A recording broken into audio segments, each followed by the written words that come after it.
আসসালামু আলাইকুম প্রিয় দর্শক, চলে আসলাম আজকের এই মুহূর্তের গুরুত্বপূর্ণ ঘূর্ণিঝড়, নিম্নচাপ, বৃষ্টিপাত, সত্য প্রবাহ এবং আবহাওয়ার আপডেট নিয়ে।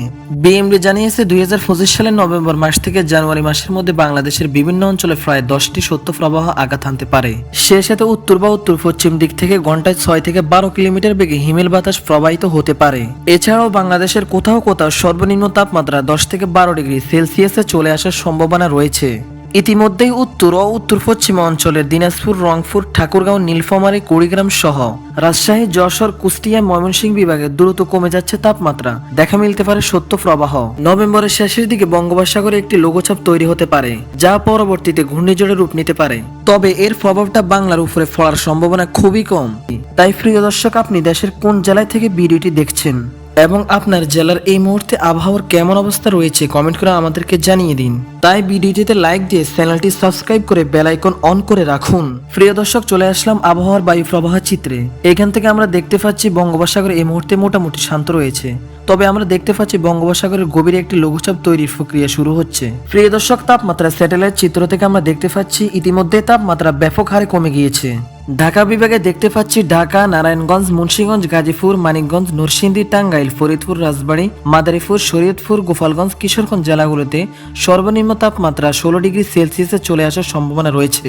এছাড়া ভোর রাতের দিকে সর্বনিম্ন তাপমাত্রা থাকতে পারে বরিশাল, পটুয়াখালী, ভোলা, বরগুনা, জালুঘাটি, ফিরোজপুর অঞ্চলগুলোতেও 17 থেকে 18 ডিগ্রি থাকতে পারে। এদিকে খুলনা, যশোর, সাতক্ষীরা, বাগেরহাট, ঝিনাইদহ, মাগুরা, নড়াইল, কুষ্টিয়া, চুয়াডাঙ্গা, মেহেরপুর এই অঞ্চলগুলোতে আমরা সর্বনিম্ন তাপমাত্রা 16 ডিগ্রির নিচে চলে আসার সম্ভাবনা দেখতে পাচ্ছি ভোর রাতের দিকে।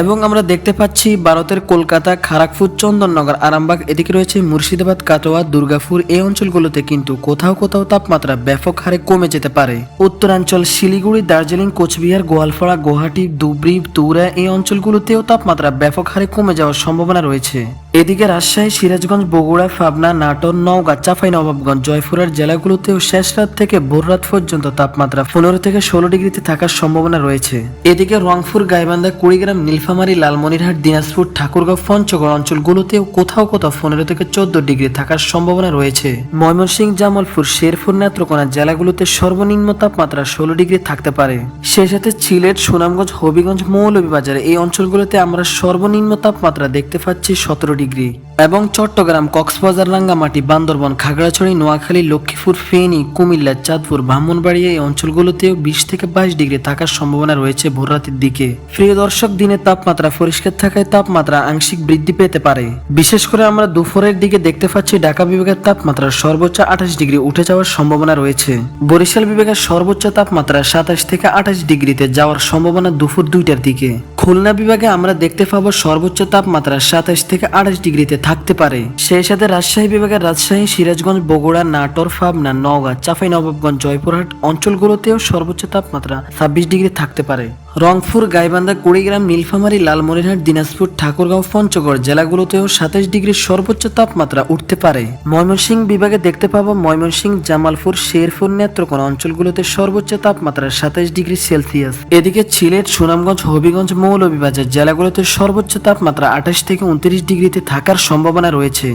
ভারতের ত্রিপুরা রাজ্য আগরতলা, আমবাসা, উদয়পুর অঞ্চলগুলোতেও সর্বোচ্চ তাপমাত্রা 30 ডিগ্রি সেলসিয়াস থাকতে পারে। দুপুরের দিকে দেখতে পাবো চট্টগ্রাম, কক্সবাজার, রাঙ্গামাটি, বান্দরবন, খাগড়াছড়ি, নোয়াখালী, লক্ষ্মীপুর, ফেনী, কুমিল্লা, চাঁদপুর অঞ্চলগুলোতে সর্বোচ্চ তাপমাত্রা 27 ডিগ্রি থাকতে পারে। এদিকে আমরা দেখতে পাবো ভারতের কলকাতা, খড়গপুর, চন্দননগর, আরামবাগ, মুর্শিদাবাদ, কাটোয়া, দুর্গাপুর 25 থেকে 26 ডিগ্রি তাপমাত্রা থাকতে পারে। এদিকে মিজোরাম এবং মেঘালয়ের দিকে দেখতে পাবো সর্বোচ্চ 15 ডিগ্রি সেলসিয়াস থাকার সম্ভাবনা রয়েছে। এই মুহূর্তে ইউরোপিয়ান ভূ-উপগ্রহ স্যাটেলাইট চিত্র থেকে আমরা দেখতে পাচ্ছি বাংলার আকাশ একেবারেই পরিষ্কার, কোথাও কিন্তু মেঘমালা নেই। দুই এক জায়গায় অস্থায়ীভাবে সাদা মেঘ দেখা যাচ্ছে। তবে এই মেঘের কারণে কিন্তু সূর্যের আলো বাধাগ্রস্ত হবে না, তীব্র রৌদ্রোজ্জ্বল আকাশ থাকতে পারে। সে সাথে বঙ্গোপসাগর মোটামুটি শান্ত রয়েছে। তবে বঙ্গোপসাগরের গভীরে একটি লঘুচাপ তৈরির প্রক্রিয়া শুরু হয়ে গেছে, যার প্রভাবে কিন্তু আমরা দেখতে পাবো শ্রীলঙ্কা, তামিলনাড়ু, অন্ধ্রপ্রদেশ, বিশাখাপট্টনম অঞ্চলগুলোতে কিছুটা প্রভাব বিস্তার করতে পারে। তবে বাংলায় কিন্তু এর প্রভাবটা পড়ার কোনো সম্ভাবনা নেই।